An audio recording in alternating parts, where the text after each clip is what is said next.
it's Emma here, and I'm really excited to show you a few snippets of gameplay from a point-and-click adventure game called Thimbleweed Park. As you can see, the game takes on the look of a traditional point-and-click adventure game that we're familiar with, but the creators Ron Gilbert and Gary Winnick are endeavouring to bring this genre into the 21st century, and from what I've seen so far, they're doing a pretty good job. The game was put on Kickstarter about 2 years ago, and the creators have included a number of special items in the game to show their appreciation for the backers' support. So there are thousands of books in the Thimbleweed library, and all of those titles were picked by backers. The backers are also in the phone book in the game, where you can hear their voice lines that they've created, and there's so much more that has been influenced by the community, which is just awesome really.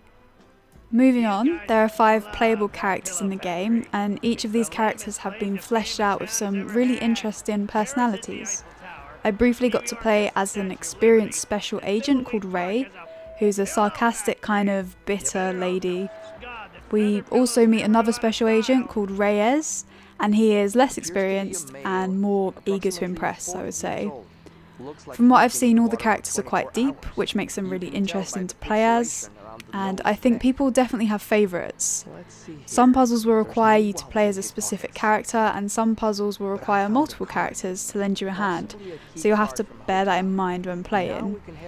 There are other characters too, but I don't want to spoil their stories for you guys, so we should probably move on. As I said earlier, Thimbleweed Park is an adventure game that many people may look at and associate with the late 80s. It's also set in 1987, so it's definitely going for that vibe. But the creators want to take all the best parts from classics such as Monkey Island and update aspects of the genre to better suit them to a 2017 audience. For example, characters have 2 walking speeds so you can get around town faster. There's a casual mode for people that don't want to get too bogged down in some of the more repetitive or complicated tasks. There's also a hard mode if you really want to get stuck in. So there's a lot for players to do, and some of the controls and things like that have been somewhat streamlined for a friendlier experience for players. You'll still have traditional controls, but they've been improved a bit. Finally, with regards to the game's story, I wasn't allowed to see too much of it, but I'm quite intrigued by what I have seen.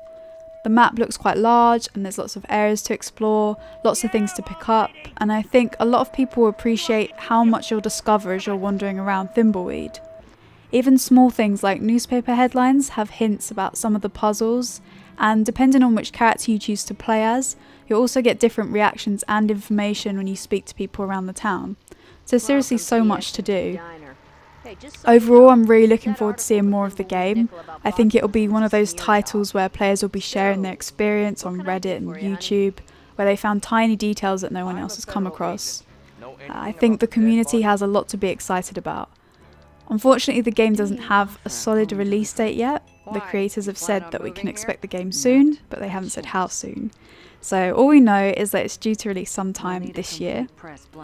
Thank you for watching this video. If you have any questions, then please leave them in the comments below and I'll do my best to answer them for you.